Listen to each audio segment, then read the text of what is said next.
श्री शिवाय नमस्तुभ्यम। हर हर महादेव भक्तों, पूज्य गुरुजी ने अभी अपनी कल की शिव महापुराण की कथा में रविवार के दिन किया जाने वाला 11 गेहूं के दाने वाला एक ऐसा विशेष उपाय बताया है जो उन्होंने आज तक अपनी किसी भी कथा में नहीं बताया है।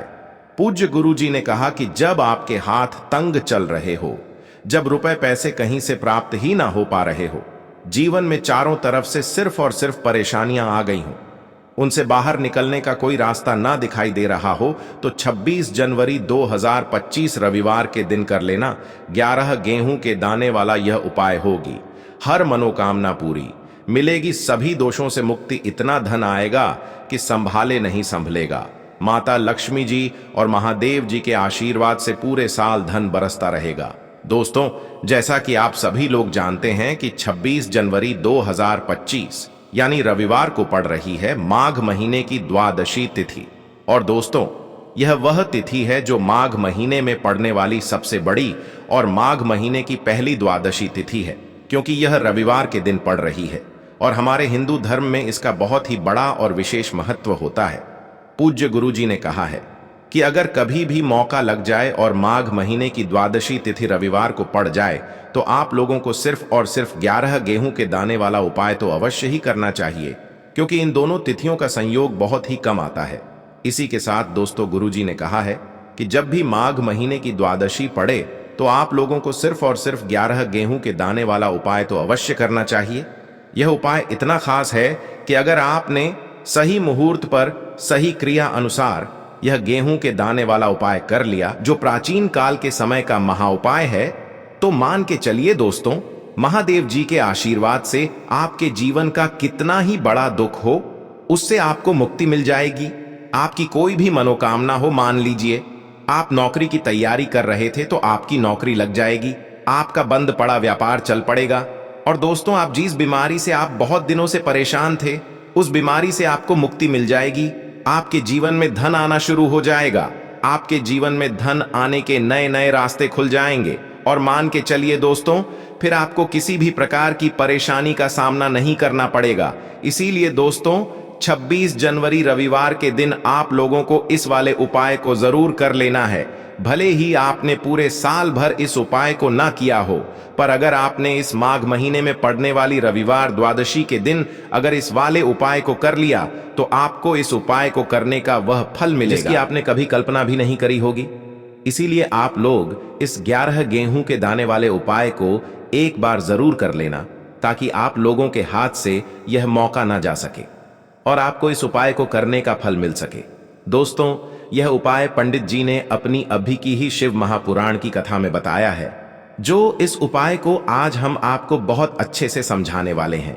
इस वीडियो को देखने के बाद इस उपाय को समझने के लिए आपको कोई और वीडियो को देखने की जरूरत नहीं पड़ेगी। तो दोस्तों, इस उपाय को आपको कैसे करना है, कब करना है, कहां पर करना है और उपाय को करते समय आपको किन किन गलतियों को नहीं करना है और आपको किन किन बातों का ध्यान रखना है, यह सारी जानकारी हम आपको इस वीडियो में देंगे। तो चलिए भक्तों, उपायों को शुरू करते हैं। अगर आप भी चाहते हैं कि महादेव जी का आशीर्वाद आप पर सदैव बना रहे, तो वीडियो को लाइक करें, चैनल को सब्सक्राइब करें और कमेंट बॉक्स में हर हर महादेव जरूर लिखें। और अपने फायदे के लिए, गरीबी दूर करने के लिए इस वीडियो को पूरा देख कर जाना। यदि आज आपने वीडियो को बीच बीच में से देखा, काट काट कर देखा, तो जीवन में आपको कभी सफलता हासिल भी नहीं होगी।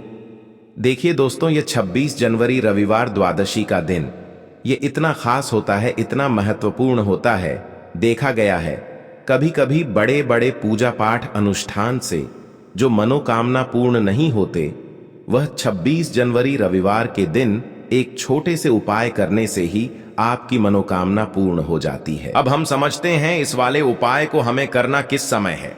11 गेहूं के दाने वाले उपाय को हमें माघ महीने की द्वादशी के दिन करना किस समय है। तो देखिए, इस उपाय को करने का जो समय है वह सुबह का समय है और शाम का समय भी है। अब देखिए, यहां पर हम मुख्य रूप से सुबह का समय नहीं बोलेंगे, क्योंकि 26 जनवरी रविवार का दिन है और इस दिन प्रदोष काल के समय का बहुत महत्व होता है। बाकी अगर सुबह के समय भी करेंगे तो भी अच्छा होगा, उसमें कोई भी दिक्कत वाली बात नहीं है। तो चलिए जानते हैं इस विशेष उपाय के बारे में। 26 जनवरी रविवार का दिन है और इस दिन प्रदोष काल के समय का बहुत महत्व होता है। बाकी अगर सुबह के समय भी करेंगे तो भी अच्छा होगा, उसमें कोई भी दिक्कत वाली बात नहीं है। तो चलिए जानते हैं इस विशेष उपाय के बारे में। लेकिन उससे पहले एक प्रार्थना, अगर आप इस चैनल पर नए हैं तो आप इस वीडियो को लाइक करें, चैनल को सब्सक्राइब करें और कमेंट बॉक्स में आप अपनी राशि या अपना नाम जरूर डाल दें, क्योंकि हम राशि से जुड़ा भाग्य भी बताते हैं और भाग्य में चल रही परेशानियों को दूर करने के लिए वह आसान से आसान उपाय भी बताते हैं। तो चलिए अब हम अपने सबसे पहले उपाय की बात कर लेते हैं। देखो, गुरु जी ने कहा है कि अगर रविवार के दिन द्वादशी तिथि पड़ जाए तो इस दिन आपको 11 गेहूं के दाने वाला उपाय तो अवश्य ही करना चाहिए। देखो, यह उपाय यदि आपके जीवन में कर्जा बहुत अधिक है, आपके जीवन में संकट बहुत अधिक रहते हैं, आपके ऊपर बहुत अधिक विपदा आ रही है, बार बार आपको अपने व्यापार में और अपने धन में हानि देखने को मिल रही है, यानी कि आपको प्रत्येक कार्य में हानि हो रही है, तो आपको यह उपाय करना चाहिए। देखिए, इस उपाय के लिए आपको 11 गेहूं के दाने आपको लेने हैं। ठीक है, 11 दाने लेने के बाद में आपको जरूरत होगी चावल के दानों की। 11 चावल के दाने और 11 गेहूं के दाने, और चावल के दाने खंडित नहीं होने चाहिए। अब आप कहोगे, भैया गेहूं कहां से लेने हैं? देखो, आपको किसी भी किराना स्टोर पे गेहूं के दाने मिल जाएंगे, जाके ले लेना। ठीक है ना? 11 गेहूं 11 चावल के दाने लेने हैं। साथ ही साथ आपको एक तांबे का लोटा लेना है और उस तांबे के लोटे में आपको जल भरना है। जल आपका खुद के घर का होना चाहिए, मंदिर का नहीं होगा। अब आप ये सब सामग्री लेकर पहुंच जाओगे महादेव के शिवलिंग के पास में शाम के टाइम पे, प्रदोष काल में। देखो, जब आप ये उपाय कर रहे हो तो अपना फेस रखना उत्तर दिशा, नॉर्थ डायरेक्शन की तरफ। अब यहां पे जो मैं आपको क्रम बताने जा रहा हूं ना, उस मेरे क्रम को बहुत ध्यान से सुनिए। महादेव को अगर कोई सबसे प्रिय है ना, तो उनकी सबसे छोटी पुत्री जिनका नाम है माता अशोक सुंदरी, जो आपके पास में चावल के 11 दाने हैं ना, उन चावल के 11 दानों को माता अशोक सुंदरी के स्थान पर आपको अपना नाम और गोत्र बोलते हुए समर्पित कर देने हैं, है ना? चावल के दानों को रखने के बाद में जो आपके पास में तांबे का लोटा है ना, उस तांबे के लोटे को कहीं पे भी हम जल नहीं चढ़ेंगे। सिर्फ और सिर्फ माता पार्वती का जो हस्त कमल आपको दिख रहा है, यहीं पे गोल गोल आपको समर्पित करना है उसी जल को, और कहीं नहीं। ना तो माता अशोक सुंदरी के स्थान पर, ना तो शिवलिंग के ऊपर। सिर्फ आपको यहाँ पे गोल गोल जलाधारी पर आपको उस जल को समर्पित करना है। अब आपके पास में बचे हुए हैं 11 गेहूं के दाने और बचे हैं। उन्हीं 11 गेहूं के दाने को आपको अपनी मनोकामना, अपने विशेष कहते हुए महादेव के शिवलिंग के ऊपर अगर आप रविवार के दिन प्रदोष काल में समर्पित कर देते हैं, तो आपकी जो भी मनोकामनाएं होंगी, जो भी विश होंगी, महादेव पूरी जरूर करते हैं। अन्न को समर्पण करने से, उस खासकर गेहूं को समर्पण करने से हमारी इच्छाएं पूरी होती हैं, और अगर वो दिन रविवार का दिन हो, तब तो इससे सुंदर संयोग कुछ भी नहीं हो सकता। आपकी इच्छाओं को पूरा करने के लिए बहुत स्पेशल, बहुत प्यारा सा उपाय आप सभी को जरूर करना है। ध्यान में रखिएगा, ये उपाय प्रदोष काल में करना है। देखो, गुरु जी ने कहा है, भगवान शिव के शिवलिंग पर 33 कोटि देवी देवताओं का वास होता है। अगर हम शिवलिंग के सामने कुछ भी उपाय करते हैं तो हमारे सभी देवी देवता हमसे खुश हो जाते हैं। ये उपाय आपको अवश्य करना है। देखो, सुबह के टाइम नहीं कर सकते, ठीक है? अब बात करते हैं अगले उपाय की। इस उपाय के लिए आपको मात्र 2 लौंग लेनी होगी, यानी कि आपको लौंग का जोड़ा लेना है। 2 फूल वाली आपको लौंग लेनी है। लौंग का जोड़ा कहीं से भी खंडित नहीं होना चाहिए, इस बात का ध्यान रखें। इसी के साथ में आपको लेना होगा लाल चंदन का पाउडर। देखिए, यदि आपके पास लाल चंदन की लकड़ी है तो उसे घिसकर भी आप चंदन के रूप में प्रयोग कर सकते हैं। यदि पाउडर है तो उसका भी आप अपने उपाय के लिए प्रयोग कर सकते हैं। देखिए, चंदन जो है वो तेज का प्रतीक माना गया है, और साथ ही साथ जीवन के अंधकार को दूर करने का प्रतीक माना गया है।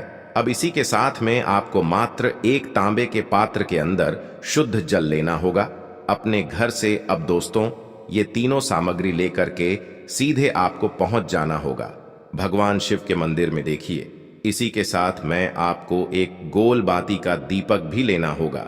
दीपक आप मिट्टी का भी ले सकते हैं, शुद्ध घाटा मढ़कर उसका भी तैयार कर सकते हैं, और दीपक में आपको शुद्ध घी का प्रयोग करना है। लेकिन जैसे ही आप इन सभी सामग्रियों को मंदिर में लेकर के पहुंचेंगे, मंदिर में जैसे ही आप चौखट के वहां पर पहुंचेंगे, तो मंदिर की चौखट के सीधे तरफ आप जो अपने साथ एक गोल बाती का दीपक लेकर के आए हैं, उसे आपको सबसे पहले तो प्रज्वलित कर देना है। यानी कि जैसे ही आप मंदिर की चौखट के वहां पर प्रवेश करते हैं तो उसके सीधे तरफ आपको ये गोल बाती का दीपक प्रज्वलित कर देना है। अब देखिए, जैसे ही आप यह दीपक प्रज्वलित करेंगे तो आपकी जो भी मनोकामना है उससे आपको बोल देना है। आप इस दीपक को इस प्रकार से प्रज्वलित करने के बाद इन सभी सामग्रियों को आपको शिवलिंग के पास में लेकर पहुंच जाना है। अब देखिए दोस्तों, आपके पास जो एक तांबे के पात्र के अंदर शुद्ध जल है, उसमें से आपको केवल आधा लोटा जल ही भगवान शिव के शिवलिंग पर अर्पित करना है। आधा लोटा जल आपको उसी पत्र के अंदर बचा लेना है। अब दोस्तों, आपके पास जो 2 लौंग हैं, यानी कि लोग का जोड़ा है, उससे आपको अपना नाम और अपने गोत्र को बोलते हुए आपकी जो भी समस्या चल रही है, आपके जीवन में जो भी परेशानी उत्पन्न हो रही है, उन्हें आपको बोल देना है। और ये जो लौंग का जोड़ा है, इसे आपको भगवान शिव के शिवलिंग पर अर्पित कर देना है। जैसे आप ये 2 लौंग शिवलिंग पर चढ़ाएंगे तो अपना हाथ जो है वहां पर आपको रखना है और महादेव से आपको प्रार्थना करनी है कि मेरे जीवन की ये जो परेशानियां हैं, ये सभी दूर हो जाएं। यानी कि आपके जीवन में धन की संबंधित परेशानी चल रही है, कर्ज की समस्या चल रही है, बच्चों का पढ़ाई लिखाई में मन नहीं लग पा रहा है, घर के जो आर्थिक संकट है वह सभी दूर हो, व्यापार आपका ढंग से नहीं चल पा रहा है, घर में रोग की स्थिति बनी हुई है, यानी कि जिस भी प्रकार की आपकी समस्याएं हैं उसे आपको महादेव से बोल देना है और महादेव से इन सभी समस्याओं को दूर करने के लिए आपको प्रार्थना कर लेनी है। अब देखिए दोस्तों, आपने जो 2 लौंग शिवलिंग पर समर्पित की थी, उससे आपको वहां से उठा लेना है और इन दोनों लौंग को आपको शिवलिंग से उठा करके सीधे उससे जल के पात्र के अंदर डाल देना है। यानी कि अपने आधा लौटा जल और बचाया हुआ था, उसी के अंदर आपको ये 2 लौंग डाल देनी है। और साथ में आप जो लाल चंदन लेकर के आए थे, उस लाल चंदन को भी आपको उसी पात्र के अंदर डाल देना है। यानी कि आधा लोटा जल और बचा हुआ है तो उसी आधे लोटे जल के अंदर आपको ये लाल चंदन भी डाल देना है। अब देखिए, इस आधे लोटे जल में है जिसमें अपने 2 लौंग डाली है, लाल चंदन डाला है, उसे सीधे लेकर के आपको पहुंचना है बेलपत्र के वृक्ष के वहां पर। देखिए, बेलपत्र का वृक्ष यदि आपके घर पर है तो वहां पर आपको आ जाना है। आपके घर के आसपास कहीं भी है तो वहां पर आपको पहुंच जाना है और उसके बाद आपका जो मुख है वह उत्तर दिशा की ओर होना चाहिए और उसके बाद आपको अपना नाम और अपनी गोत्र को बोलना है और पुनः अपने जो भी परेशानियां शिवलिंग के पास में बोली थीं, उन्हें आपको वापस से बेलपत्र के वहां पर भी बोल देनी है। और ये जो आधा लोटा जल और है, इससे आपको पूरा बेलपत्र के वृक्ष की जड़ में श्री शिवाय नमस्तुभ्यं इस मंत्र का जाप करते हुए समर्पित कर देना है। तो बस इतना सा उपाय आपको करना है।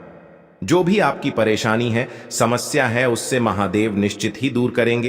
अब दोस्तों, हम जान लेते हैं तीसरे चमत्कारी और विशेष उपाय के बारे में। देखिए, ये उपाय बहुत ही चमत्कारी है क्योंकि इस उपाय से आपके जिम्मे तेज की वृद्धि होगी, यानी कि जीवन से जितना भी अंधकार ही वो सभी दूर होगा। तो इस उपाय के लिए आपको मात्र 1 गुड़ का टुकड़ा लेना है। गुड़ का टुकड़ा आपके जीवन में तेज की वृद्धि करता है और साथ ही साथ आपके जीवन से जो अंधकार है उसे दूर करता है। इसी के साथ मैं आपको एक चावल दाना यानी कि अक्षत का दाना लेना है। ये चावल का दाना आपके जीवन में सुख शांति को लेकर के आता है, आपके जीवन में धन की जितनी भी परेशानियां हैं उन्हें समाप्त करता है। इसी के साथ मैं आपको मात्र एक हरा मूंग लेना है। हरा मूंग जो है वह बुध ग्रह को प्रसन्न करता है।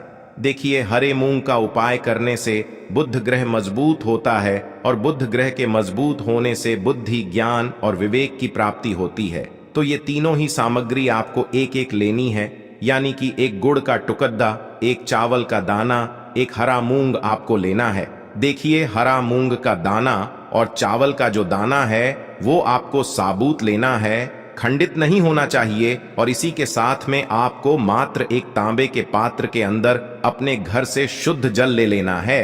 देखिए, अब इन सभी सामग्रियों को लेकर के सीधे आपको पहुंच जाना है भगवान शिव के मंदिर में। आप ये उपाय सुबह से लेकर के शाम तक किसी भी समय कर सकते हैं, लेकिन रविवार के दिन ही आपको इस उपाय को करना है। तो सबसे पहले तो ये जो 1 गुड़ का टुकड़ा है, 1 चावल का दाना है और 1 हरा मूंग का दाना है, उन तीनों को आपको उस जल के पात्र के अंदर डाल देना है। लेकिन यह जो उपाय है आपके जीवन की सारी परेशानियों को दूर करने के लिए होता है। लेकिन विशेष मनोकामना तीनों सामग्रियों से ही आपकी परिपूर्ण हो जाती है।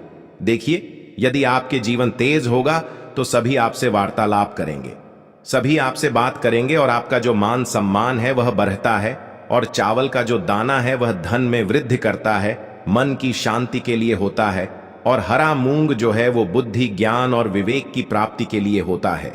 अब देखिए, यह जो एक पात्र है, इससे आपको भगवान शिव के शिवलिंग पर धीरे धीरे अर्पित कर देना है। श्री शिवाय नमस्तुभ्यम इस मंत्र का जाप करते हुए और तुम रुकेश्वर महादेव का मन में स्मरण करते हुए। लेकिन तुम रुकेश्वर महादेव का स्मरण करने से यह जो उपाय है और अधिक प्रभावशाली हो जाता है। तो तुम रुकेश्वर महादेव का स्मरण करते हुए यह उपाय करने से आपके जीवन में जो भी अशांति है वह सभी दूर हो जाएगी। तो इस प्रकार से आपको ये सुंदर सा उपाय कर लेना है। इसके बाद बात करते हैं तीसरे उपाय की। देखो, ये उपाय बहुत ही अचूक उपाय है जो आपको करना है। देखो, इस उपाय के लिए आपको 2 दीपक लेने हैं। देखो, दोनों दीपक आपको मिट्टी के दीपक लेने हैं। उसके बाद आपको दोनों दीपक को प्रज्वलित करने के लिए आपको लंबी बाती लेनी है, और ये दीपक घी और सरसों के तेल से दीपक प्रज्वलित करने हैं। ये सब लेने के बाद आपको लेना है एक कटोरी में कच्चा दूध थोड़ा सा लेना है। उसके बाद आपको लेना है 1 लोटा जल। देखो, गुरुजी ने इस उपाय के लिए बताया है कि ये उपाय आपको प्रदोष काल में करना है। कहते हैं कि बेलपत्र के वृक्ष में प्रदोष काल के समय में महादेव वास करते हैं। उस समय हम कोई भी उपाय करते हैं तो उसका फल हमें अवश्य मिलता है। देखो, अब ये सब सामग्री लेकर आपको प्रदोष काल में चले जाना है बेलपत्र के वृक्ष के वहां पर। देखो, वहां पहुंच जाने के बाद आपको सबसे पहले बेलपत्र की जड़ में सबसे पहले वो दूध जो आप लाए हैं उसे समर्पित कर देना है। उसके बाद आपको जो 1 लोटा जल जो आप लाए हैं वो आपको धीरे धीरे बेलपत्र की जड़ में समर्पित कर देना है। उसके बाद आप जो दीपक लाए हो, दोनों दीपक को आपको बेलपत्र की जड़, बेलपत्र की तरफ मुंह करके बाती का आपको 1 दीपक घी का और 1 दीपक तेल का प्रज्वलित कर देना है, और आपकी जो भी मनोकामनाएं हैं वो महादेव को बोलना है। देखो, गुरुजी ने कहा रविवार के दिन पर बेलपत्र की जड़ में दीपक प्रज्वलित कर देता है, महादेव उसकी सभी मनोकामना पूरी कर देते हैं। देखिए दोस्तों, आज के इस वीडियो में हमने आपको रविवार के दिन किए जाने वाले 3 बहुत ही सुंदर से उपाय बताए हैं। जो भी आपके लिए उचित है, सरल है, उसे आप कर सकते हैं। यदि उपाय से जुड़ा किसी भी प्रकार का सवाल है तो कमेंट में पूछ लें। उपाय को करते समय आप किसी भी प्रकार की गलतियां ना करें। अगर आपको हमारी वीडियो पसंद आए तो हमारे इस चैनल को सब्सक्राइब जरूर करें। हर हर महादेव, ओम नमः शिवाय।